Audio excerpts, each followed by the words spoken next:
Saudaraku, ada suatu pasal yang dirahasiakan oleh hampir semua guru pembimbing pada murid anak didiknya karena suatu alasannya yang masuk akal. Pertama, karena pintu guru sejati itu tersembunyi, jadi tidak bisa dan tidak boleh mengajarkannya asal sembrono. Kedua, perlu dasar ilmu pengertian yang lebih dari cukup sebelum mempelajarinya, karena jika tidak akan pernah bisa paham dan mengerti, bahkan bisa gila, stres, atau sang guru pembimbing bisa dicap sesat oleh murid anak didiknya. Oleh sebab itu, tidak diajarkan kepada orang-orang yang belum pernah belajar tentang ilmu tauhid, sifat 20. Kenapa bisa begitu? Sebab hal ini berisi ilmu-ilmu khusus pelajaran mengenal diri atau tata cara mengenal Allah, Sang Pencipta alam dan segala isinya. Tujuannya supaya sempurna segala amal ibadahnya. Maksudnya tidak melangkai kodrat dan iradatnya sebagai manusia wajar. Untuk itu kita akan mewedarnya dengan terbuka, tanpa aling-aling apapun.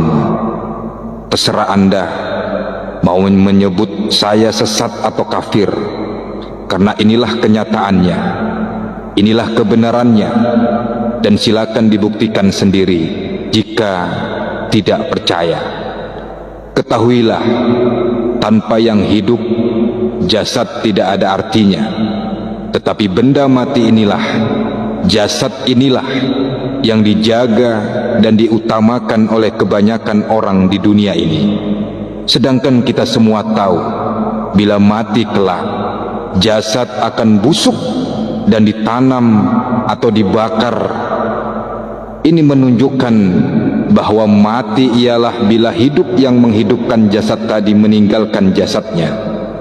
Kebanyakan manusia pada umumnya menganggap bahwa hidup di dunia ini itu hanyalah cukup makan, bergerak, mencari kemewahan, kawin, menyelesaikan kepentingan, mencukupi kebutuhan dan keperluan, bekerja dan lain-lain.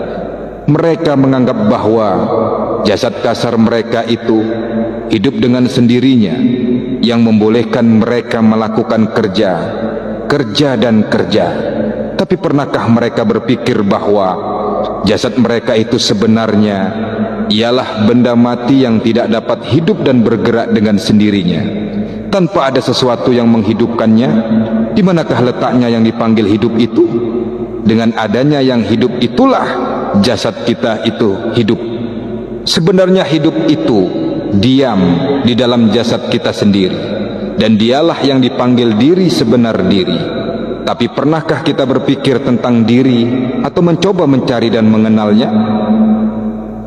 Persoalan yang akan timbul ialah, dari mana diri itu?